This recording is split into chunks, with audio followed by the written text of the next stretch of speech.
What's up, everybody? Welcome to the GameOverGreggy show. I'm one of your hosts, Greg Miller, alongside the producer/seducer, Nick Scarpino. Hi, Greg. And on the rare occasion you're not in the Heather Gray shirt. You're wearing my shirt I now. know. Well, that's my shirt too. Now, come on. We all like the Thimbleweed Park shirt. I know, but you like, look best in it. I'll thank agree. you. Thank Tim, you. the pure one, Gettys. It's good to be back at this table. This table. You're happy to been be a back at while. it. Yeah. Are you offended that he's wearing your shirt? No, I'm not offended, but I mean, this just like I'll tell you. quadruples the chances of us wearing the same shirt. I'll be honest, I don't even know how I got this shirt. I have no idea where this shirt came from. I looked at it, I'm like, I got a plane flight later today. It looks like a comfortable shirt. I was right. It is a comfortable shirt. It actually fits very well. And Thank it does you, a couple Ron of things Gilbert. that I like that I think that everyone who's making shirts for people in the video game industry should do. Okay. The shirt should be slightly wider than it's supposed to be. And the arms should be slightly higher than they're supposed to be because that makes your biceps look bigger. That's just the way it goes. That I'm is such a big fan of this shirt that no lie, last night I ordered 2 more from the website. Because I want to. Damn. The problem is they don't wash well. No, Oh they yeah? don't. Is it losing its luster? It's losing the luster, but I like it so much. I mean, it's a show off. It was one of those things that I remember during E3 week, I think on the way down there you were wearing it, and then it popped up 2 days later in the rotation. I was like, that can't be washed. Yeah. But you just look so good. Oh, no. You don't wash things after one wear. That's how you lose their luster, Greg. When you sweat like Greg and Kevin, you do. Come here, Kev. Come here, big Kev. Give me God, that sweaty there it pan. is. There it is. Bam. Just to put it out there, if you don't wash it, it won't fade. I mean, if you don't dry it, rather. So if you wash it and hang dry it, it'll be fine. But if you hang dry, any way you go, you're gonna. If you put it if you put it on, Big wood hanger. You got to put on a then big it's wood gonna do hanger. the thing. It's gonna slouch. Your neck's gonna get all stretched out. It's No, gonna no, be no. like that flash Here's what dance you do. thing she wears. This is I've learned this because my wife is an expert at this point. Wash on cold, get it out. You got to go underneath the shirt, so through the shirt with a hanger Inside of so it. you're not stretching out the neck as you put it in. No, God, fine. what kind of savage goes in that way? You learn the hard way. Good Lord, who And would then ever you do that? And then you just hang it up, and in this cold San Francisco weather, it dries in a couple days. Yeah, and it's fine. See, that's the problem. I'm in Daly City. Yeah. So there's no fucking chance of that thing drying. It's just gonna mildew and rot and disappear before anything happens. Well, then you're gonna be Kevin and just wear the mildew shirt Yeah, and act no, like nothing's wrong. that's with what he it. does. Over here, the pride of Long Island, Colin Moriarty. Meh. It was only a month, Kevin. It was only a month that they were left in the dryer and everything smelled like mildew. What else is it supposed to do? What's that supposed to do? He makes the He's been drinking straight vodka all day long. It happens. Sometimes that happens. If you didn't know, this is the Game Over Greggy show. Each and every week, 4, sometimes 5 best friends gather on this table, each bring a random topic to session for your amusement. If you like that, head over to patreon.com/kindafunny, where we post the show early. You can get it there, along with a bunch of exclusive goodies and cool things if you have bucks to toss our way. If you have no bucks to toss, it's no big deal. Wait for it over on youtube.com/kindafunny, where we put it up topic by topic, day by day, until the entire thing posts as one big MP3 in video for your viewing/listening enjoyment. Colin, Yes. begin. So I don't know what this topic's really going to be about. I mean, it's going to be it's spurred on by the Senate's vote on guns yesterday. And while we're recording this, people will hear it a little later. And I kind of got a little annoyed at this point about the resistance of both sides to just meet in some respect in the middle anywhere with anything that's going on. So basically, what happened for people that, I'm sure everyone knows, this mass shooting in Orlando. We have mass shootings in the United States on a fairly regular basis. This is the bloodiest mass shooting in American history from a criminal point of view. I mean, there are, whatever. So they, as is often the case, like after Sandy Hook or after San Bernardino or after Columbine or whatever, like especially after Columbine, when really this stuff kind of started getting into the public consciousness. The people get upset, and then there's an attempt at legislation or like an attempt to change or fix something to make guns, not get in the hands of people that don't have them, whatever now, or shouldn't have them. And yesterday, everything failed in the Senate that they tried to pass. Basically, What were they trying to pass? So they were trying to pass, I think, 4 amendments, basically 4 pieces of disparate legislation that would, amongst other things, like stop a person from being on the terrorist watch list from being able to buy a gun. Obviously a lot of this stuff goes back to mental health as well. So basically just like more rigorous standards for background checks and stuff like that for guns. Closing the gun show loophole, basically, where you can go to gun shows and avoid background checks or avoid like any sort of like waiting period. So there's like all these different loopholes. Now, I'm fiercely pro Second Amendment, and I actually have no problem with a person even having an assault rifle. That doesn't bother me at all. There are millions of assault rifles in the United States, and nothing's, as I've said in the past, I think I said it on a conversation with Colin, like, gun violence in the United States is not nearly as bad as people make it sound when you look at the numbers. There are more guns than there are people in the United States. And so I'm not saying that any shooting is okay, but when you look at 325 million people, probably like 400 million guns, probably 100 million of those are fucking automatic. You know, so Right. and like these happen a few times a year. So I'm not excusing it. What I'm saying is that like it could be way fucking worse. I think that 99.999% of gun owners are totally fine. But on the other side, I see like a situation developing where there's just excuses being made and no legislators want to do any hard work and no one wants to solve any problems. And the big hang up with the gun legislation being passed, especially with the terrorist watch list, which I think is valid, is that the terrorist watch list is just a list of people that the federal government puts together with no due process. So if you're on the list, then you can't go into a gun shop and buy your gun. And I'm like, okay, like that needs to be fixed. That's not okay. And then I kind of thought about it, and this is when I kind of went on my Twitter tirade yesterday, where I'm like, why don't they just fix all of the problems? Like, it's your job to fix the problem. So instead of saying like, well, there's due process problems with this legislation, can't do anything about that, and then everyone goes back to their districts or whatever, or go back to their home states. Why don't you like stay there and be like, all right, how do we fix this problem? How do we make the terrorist watch list transparent and you can have an appeals process and all these kinds of things? Random people find their names on this list. So I totally get like, Is it a cart before the horse issue? In the fear that like, well, if we're going to move on this and part of it hinges on that, then we need to fix that before we do this. yeah, I mean, but like the point is that like, why not have legislators that actually want to legislate?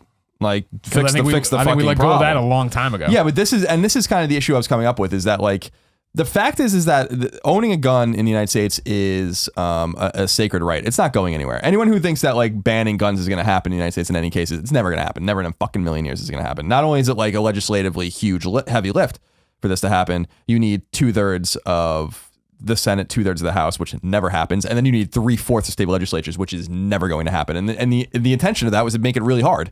That's why it's only happened like, you know, a handful of times since the Bill of Rights. So what I really started to get mad at was being called out on Twitter as being a fake conservative or not a constitutionalist, because I dared to say like, why are we okay as a society having these loopholes? And why are we okay as a society having the ability of someone on a terrorist watch list to get a gun? And why do we make excuses and then pretend like these excuses, these problems, which are valid, like a due process Fifth Amendment problem, can't be solved with other legislation?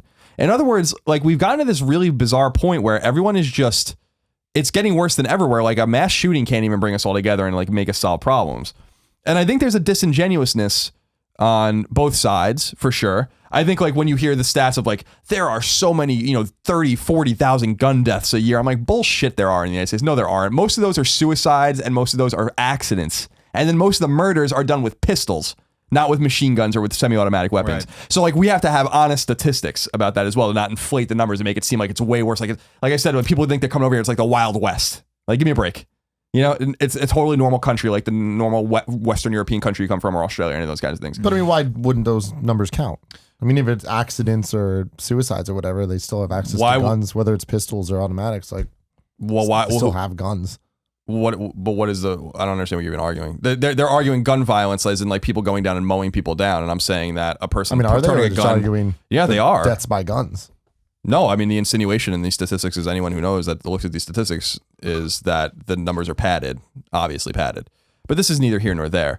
The situation is that even if we are able to solve just one instance of a mass shooting, shouldn't we try to at least ameliorate like the issues, the legislative or practical or logistical issues of making sure that like when you go to a gun show, like maybe you should have to go through the same rigors of getting a gun at a gun shop, or if you're on a terrorist watch list and the terrorist watch list is constitutional, which it's not right now, that you might have a problem buying a gun. In other words, why are we so consistently obnoxious as a society with this stuff? Because politics are broken. Where these things happen, and like what is it going to take? You know, like what is it like really going to take? Sandy Hook was really the line. I mean, everyone knew that Sandy Hook was the line. When that didn't change anything, everyone was like, well, this is like people were like, this is never going to change. Like if Sandy Hook didn't change it, this will never change. And so to me, it's there's so much lying and disingenuousness. No one wants to meet in the middle and be like, well, we're never going to solve all of these problems. And like Americans have a right to have guns, and they're probably going to have these guns for in perpetuity. But can we do something? Can we just do something? And then when these things happen, we know that we did everything we could, to try to stop it. It's still going to happen, but maybe it won't happen as frequently. I don't think any of this is solved or even in motion for another 5 to 10 years. I think the next election cycle is the first start of it, when you have politicians finally waking up to the fact that normal people can run, that the message of I am an outsider and I don't have influences and I don't have lobbyists resonates with the audience. I think you see that right now with Bernie. I think you see it with Trump outside of the establishment. And I think a lot of young politicians are looking at it going like, oh, that can work. And it can work in my local district. It doesn't have to be on a, countrywide level. It can be what I'm trying to do locally here. And I think as you see those people come to it, they hopefully start to bring rational thought again. They hopefully start to come to it where it's not political backwash of all this stuff of trying to do this to get that, to fix that, to do this. I mean, politics are broken. That's why I've never understood your enjoyment of them or interest in them. It's just not fun to watch. Nothing changes. I don't trust any of them. And why can't they do this? Because they're not in it for the right reasons. They're not in there to govern the people. They're not in there to represent the people. They're in there to keep their job and keep this going, and hopefully one day play the system so they get to a bigger role, to a bigger place, to have more fame, to have more of this. I just don't see anybody doing it for the right reasons anymore. I don't believe in anybody. And this is one of the reasons why, is exactly what you're talking about. Yeah, they can't come together on something after Sandy Hook. And that's the thing. You thought that would change it, and it didn't. And so here we are with Orlando, and it's not nearly as big a deal, even though the numbers are bigger. It's not nearly as big a deal as Sandy Hook was, which was you couldn't go anywhere or talk to anyone about it. Now it's almost like one of those things like, oh yeah, that sucks. Oof, America's still being America. Let's see what's happening in the presidential race. Yeah, I kind of agree with Greg, right? Which I think the reason why a lot of this is a huge issue, and that why they can't affect change, is because the people that really do care to have the change not affected are the lobbyists or the interest groups like the NRA, where they've got a united front, and all they have to do is make sure something doesn't happen. Whereas we'd have to mobilize a vast majority of our population to make sure something does happen. And so the long and short of it is because people actually don't care. Like, they like to say they care, but they don't care. Our thoughts and prayers. Right. Exactly. Right. Like, life is hard right now. It's complicated, and we all are very, very busy. And when these things happen, we generally feel them as a public, but they're not galvanizing enough for us to actually care. Because I guarantee a week from now, no one will be talking about that. And it's a shame. It's a crying shame that people don't think that this is a problem. But we just won't. I mean, history, look at the last 3 years, there's been so many crazy things that have happened. Paris, like all these things have happened, and we just don't. They really don't affect our day to day, so we really don't care. It's back to what we've had this conversation here before or whatever, but I mean, it's this fractured view, and there's too much media, there's too many ways to get away from media, there's too many things to only be interested in what you're interested in, right? Like 9/11 mattered and united the country because it was an attack on us, and everyone watched it on live TV. You did not get away from that. That's all that happened, and that's all that was there, and that's all you talked about. And now, literally, I woke up, I tweeted, we're on West Coast, I woke up, I tweeted our E3 schedule, and somebody hit me up and said, really, Greg, now? And I was like, what? I just said question mark back, and then somebody started arguing with him about, well, why would he care about, this is E3 still happening, and Orlando doesn't matter. And I was like, Orlando, wait, we're talking about the voice girl who was killed over the weekend? And then I had to dig into it, like, oh no, this is happening, and my Twitter feed wasn't speaking about it. And granted, I woke up and took a glance at the front page before tweeting about E3. I wasn't digging into it. Clearly people were talking about it. But that's the thing, right? Like, it becomes a footnote in every E3 press conference. Hey guys, we're going to talk about toys here in a second, but first, thoughts and prayers are with everybody. Not a bad move, don't get me wrong, but if 9/11 just happened, if 9/11 happened right before E3, E3 would have been fucking canceled. Everybody would have said there are more important things going on right now. Well, it also but the death of security standpoint too. Sure, of course, yeah. But SmackDown was like 2 days later. That was a big deal. I remember Vince McMahon very excited to be the first live event after 9/11. Yeah, people needed entertainment. And that's true. We did. I mean, that was like 3 fucking days of mourning and like just nothing but horrible stuff. Sure. But the 50 lives or whatever in Orlando don't count as much anymore when there is this fractured thing, and there's this industry event, and there's all these different things going on. And it's not that I'm knocking E3. I'm not knocking the companies. I'm not knocking us for doing it. It's our time. It's our job. That is the Super Bowl of the thing. But that's the other thing too, right? Like, what would have happened if something like this happened? There'd be a moment of silence at the Super Bowl, and then it'd be, all right back to football. Let's get back to what we really care about. We care about this and the commercials and this. We care about this and the games and the commercials for games. Like, that's the world we live in right now, where there is so much turnover. And when is something going to change? I think it has to start grassroots, and it's going to start super small, and it's going to start be really, really, really, really, really fucking slow, as you're already seeing. Like, it needs to be right now that every disenfranchised young Bernie Sanders supporter now comes out and doesn't leave politics, but says, all right, let's find local people to bring up. Let's go. And that's Years and years and years of journeying to try to get rational people back in there who aren't going to sit there and filibuster for 18 hours about something stupid when they could just fucking sit down and do it. That's the whole problem with politics, is that everybody's forgotten why they're there. They're there for the betterment of us as a country. And they're not. Now they're there in the right versus the left, in I'm right, you're wrong, that we're going to sit here and we're going to argue and we're not going to give up any ground and we're not going to do this and we're going to treat it like professional wrestling. And so like, yeah, I don't look to them to solve anything. I also think there is a huge component in our society where ignorance is bliss, right? Sure. Where if you look at what's happened over the last few years, right? I mean, let's say the last 10 years, we've had a massive, massive economic meltdown that could have been cataclysmic for the world, right? It's happening again. No one cares, right? Nothing was affected at all by that. No policies. No one got put in jail. Just fuck it, right? It's fine. Everything's status quo. We're totally good, right? The government is listening to every single thing we do, reading every single email, listening to every phone call. And I'm not talking from a metadata standpoint. I mean, everything we say right now is being recorded and filtered. Well, obviously it is. Hi. But on our phones, in our text messages, that's all being recorded and filtered and put in records someplace. Could very easily be used against us in the future. We could very easily, that data could be misguided or misused to put us on terrorist lists, to put us in jail. Doesn't matter. No one cares about that. That story came. Everyone was in an outrage. You know, Google, Apple, all these places are giving over our data. No one cares about that, right? So why should we care as a society then when someone dies across, for all intents and purposes, the continent, the world from us, right? It's just a sad state of affair. Like you can't blame legislators for this because they're just humans too.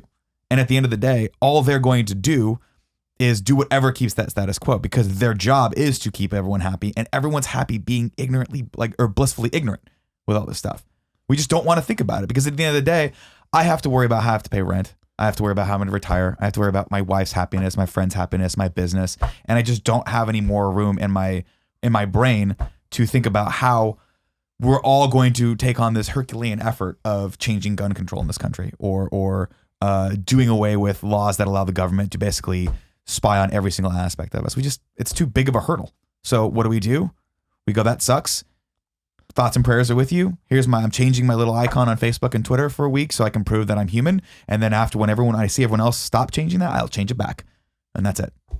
Yeah. And it sucks. That's the problem, though. We have ourselves to blame. What you're saying is like, we have our jobs and we're doing our stuff, but it's the legislators' jobs to do all that stuff. And it's kind of like people can rely on us to cover E3. We're going to do that. But it's just kind of sucks that we can't rely on them. I don't understand this stuff, so it's like, what am I supposed to do? I have no idea what I'm supposed to be doing. We all talk about how we're just sitting here doing nothing. What should I be doing? I don't know. I don't fucking know. Well, I mean, we should be calling our congressperson. But see, that's the whole thing is I don't trust them to change to do anything because I'm not throwing millions of dollars at them. Right, but the fact of the matter is, when you look at how change is affected, it is affected by public opinion, right? When the massive amount of the public decides this enough is enough, we can affect change, right? It's just really, really hard, and everyone has to care, and they have to care for longer than 2 days. They have to care for longer than a week. You have to care for years. You have to care for years. And I saw a report on healthcare.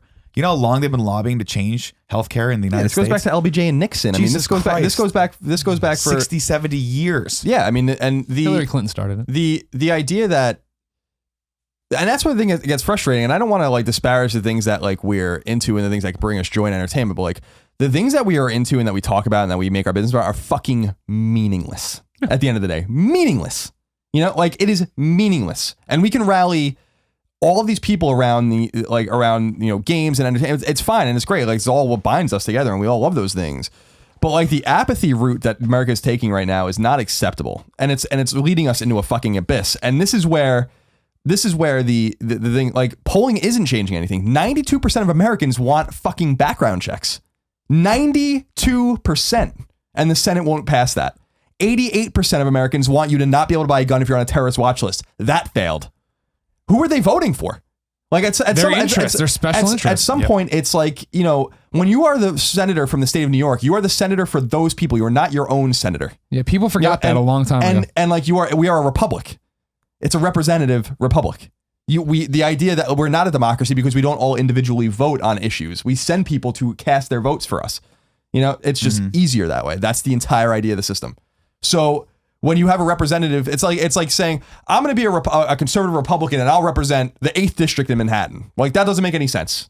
That's not how it works. That's why no Republicans get nominated or elected in Manhattan, because you don't represent them. Just like in deep the heart of Texas, you wouldn't have a fucking liberal Democrat casting votes for them. But at some point you have and this is the thing that's frustrating to me. Like no one gives anything. So like there's no you can't prove like this works or this doesn't work. It's just a lot of like talking points of, oh, well, like the Sandy Hook guy had his mom bought those guns legally and all those kinds of things. And I'm like, yeah, that's a good point. So like, is it and so I agree with you there. Is it a mental health issue? Is there anything we can do at all? Can we just stop throwing our hands in the air and being like, well, there's nothing we can do. Couldn't prevent it. Those AR-15s were purchased legally. He killed his mom and took them. I'm like, yeah, that's fine. And the same thing with, other gunners that have had, their guns legally and all those kinds of things. I'm like, that's not really the point. Like we're not seeing it the right way. You have to give the other side something so that they give you something. Or it's compromise. And at the end of the day, like instead of, so like I was saying before, instead of like the liberal side being like, look at the it's like a fucking violent zoo out there in the United States. Look at all these gun deaths. And someone should be in the middle should be like, your statistics are disingenuous. Like you're counting things that don't matter within the gun violence rate. And when we talk about gun violence, we are not talking about suicides and we're not talking about accidents. We all know that. So stop putting those numbers in there. Right. But if we want them to do that, then maybe on this side, we should say like, oh, well, all background checks are illegal, and like why would we have background checks or whatever? It's like, is that unreasonable for a man or a woman to go into a gun shop and have to wait 3 days to get their gun so that they can just figure out if they're a felon or something like that? Is it really that big of a deal? Like, yeah, we don't know the intent of the founders in the 21st century paradigm, but I'm pretty sure that if you went to Benjamin Franklin or you went to the framers themselves, if you went to like Madison or Monroe or someone like that, and we're like, do you think here's the guns that we have today? Right. You had a musket, single shot once a minute. That literally your best shooter can probably load and shoot in 30 seconds. Your best guys. Best guy. This gun shoots hundreds of rounds in a minute. Now, I'm not saying this gun shouldn't exist, and I'm not saying this gun shouldn't be allowed to, I think that you should be allowed to have your assault rifles. I have no problem with that. Mm-hmm. But do you think, Mr. Madison, that perhaps like if you should maybe make sure that the person having this weapon of fucking mass destruction that would have mowed down all of the columns that Lexington conquered by itself, by the way, this fierce battle that you guys fought, do you think that maybe we should just wait a few days and make sure that this person's like okay? And he'd probably be like, yeah, that makes sense to us. Yeah, I like it. It's just not that like it's not that. Do you think? Like it doesn't make any sense. Yes, let's have honest statistics. Let's talk honestly about guns. The people on one side that are like, we should ban guns or whatever, they're dumb. They don't understand anything about the Constitution. It's never going to happen in the United States. It will never fucking happen. Ever. Okay, so like, let's stop with that nonsense. But let's stop with the unfettered, like, let's have anything we want for any reason, no rules attached. The Second Amendment is king. And let's meet somewhere in the middle and say, yes, the Second Amendment is sacred and the Second Amendment is not going to be legislated out of the Constitution. It's just not going to happen. And it's number 2, by the way. They are kind of labeled in some respect in order of what they thought were important to a degree. That's why the First Amendment is the First Amendment. Right. So, so on that one side, we can have like an honest conversation. On the other side, we can have an honest conversation and be like, okay, we understand the Second Amendment is real. We understand that, like, but what can we do to keep guns out of the hands of people that that shouldn't have them? And if we can just stop a few of these, isn't that worth the trouble? If we can just stop one troubled man from going into a store and buying a gun and making him have a 3-day or 5-day waiting period, a cool down period, and then he goes back to buy the gun, and he's like, I don't want to kill that person anymore. I'm so glad that this existed, this 72-hour wait existed, so that I didn't do anything fucking stupid and ruin my life and ruin someone else's life and ruin these families' lives and all this kinds of thing. And then what happens when you compromise like that is when these things happen, we look down the checkboxes and are like, well, we really did try to do everything. Like we really did. Right. And then the pro-gun side can be like, we were totally reasonable and compromised with you, and there's nothing else for us to give. But see, but they don't do that because they haven't given anything. Well, I think that's the problem, right? Is that they view giving even an inch as too much, right? And that's the rhetoric on that side, which is, to give it all would be to give away all of our rights, and that's how they frame it, and that's how it's sold to people who support that. They sell it as that's how it starts, right? Exactly. And it's unfortunate because you're right. You're absolutely right. In order to get anything done, there has to be compromise, right? Especially with our 2-party system. I will say, there's a little bit of hope, right? We are talking about it. This conversation is happening more often, and that is how you do affect change in our system. Unfortunately, like that, it just is going to take 50 fucking years. But this brings me right back to where we were when we discussed Ferguson. where I talked about the fact that this is a huge thing now, and next week it'll be a shooting, and then next week it'll be this, and then it's going to be a fucking gorilla in a zoo, and then it's, you know what I mean? Like, we jumped to issue to issue. They should have never. That enclosure was completely. I agree. Like he was trying to protect the kid. It looked. Anyways, but yeah, you come back to these things later on. It's like it is that. Oh yeah, I remember Sandy Hook. Like that. It's all this chip damage that nobody gets to focus on. But I mean, like when did the background checks? There is a cooling off period. There are. I mean, it depends. The background checks, the gun show stuff, the cooling down periods are all state by state. I mean, right. So in California, there's a cooling off period. Right. And exactly. And that's a relatively new thing. That's like as of. I think the 80s, isn't it? Yeah, I don't know about California, but I mean, and there are assault rifle bans in states and stuff like that. Like, so it really is happening. It's just happening very slowly. Yeah, it's happening slowly, and it's happening at a state level. But I will say that, you know, there are certain things that I think are bridges too far. Like, I have no problem with background checks. I do have a problem with a gun registry. I think that is totally over like stepping way over the bounds. In other words, the federal government shouldn't have a record of every gun every person owns that they can access at any time. Like, I think that goes against the spirit of the Second Amendment. But I don't think there's anything wrong with having a background check system where it's like, can we just make sure right now as you're buying this gun, are you fucking crazy? Are you a felon? Like, are you on the terrorist watch list? Yeah. Like, there's nothing wrong with that. No one's like, and that's the point that we're trying to make, where everyone's like on my side, I guess I'll say in quotes, where everyone's like, it's a slippery slope. No one's trying to take away your guns. Well, no one is trying to take your guns. I promise. It's not going to happen. The problem is you have to have a massive PR plan, right? That basically blasts gun supporters, right? You have to, in order for it to affect really any change, you have to have that really polarizing, like almost bullshit made up argument on that side. Something to the degree of like, by not doing this, the NRA is supporting terrorism. Like that would have to be as an absurd statement as you'd have to make in order to really shake these people. Yeah, but I mean, and affects change. But you can't, you know. That's how it feels, though. This whole thing is so backwards to me. Like the whole gun thing, I don't understand why people feel the need to have guns. Doesn't make sense to me. The need to defend yourself, that's just something that I guess I'm lucky enough to be privileged in a world where that's not something that has ever crossed my mind if I need a gun to protect my house or whatever. But like, I don't understand people's infatuation with having guns or with the need to have the right to have guns. I understand that was a thing a long time ago. That seems like a backwards ass step to me. I don't understand this. And I think that it's weird that it's where we're at now. But I mean, I feel like we're seeing all this stuff and it's just like you're right, where it's just like, it's not like everyone that has the guns doing this stuff. But if no one had guns and it was illegal to have guns, less of this shit would happen. And it's like, it still would happen because people would still have access to them because it's not like they would just disappear. But I just don't understand how we're in this world where it takes a fucking people claiming you're a terrorist. Right, have absurd statements. And by the way, I'm not saying that people should go out there and say that. I'm just saying as an example. You're using an example. Right, that's what it might take. Well, I mean, but is it not also in a sense, and I'm not saying in this case true, like is there not bloody, you know, the blood of the Sandy Hook kids, for instance, on the NRA's hands? The answer is fucking yes. Not because Adam Lanza bought those guns illegally or anything like that, but because these guys just stand in the way of any sort of progress. Right. That I'm a fucking conservative Republican. Yeah. And I'm telling you that there's nothing wrong with the state or the federal government legislating on making sure that guns are just in the hands of the people that should have them, which is probably, frankly, think it's like the numbers I talked about before. There are more guns in the country than there are people. There are people with fucking arsenals in their house that wouldn't hurt a fucking fly. Why they have them, I don't know. I don't care. I don't own a gun. A lot of people back in Missouri were former military folks. They came back and found an appreciation for guns, and that's why they had the arsenal. But like my whole thing is, you know, we don't. So like, why do we have guns? Should they make them? No, we shouldn't. I think to the point of people more on, again, my side in quotes, you don't just give away rights for no reason. That's stupid. It's like I always talk about with like, so you don't just be like, we're just going to sacrifice our right to have guns on the altar just out of principle. Like, we don't do that. Well, it's for no reason. Well, I mean, it's to make a statement against these type of things. Right. But to do that, you would need to legislate it out of the Constitution. It's the example I always use with the Third Amendment, which is like no one even knows what the fuck the Third Amendment is. It's to say that the government can't quarter American soldiers in your house. This was because the British did this to them in the Intolerable Acts in Boston. Like, they would bring British soldiers over and American families had to feed and clothe and house those people.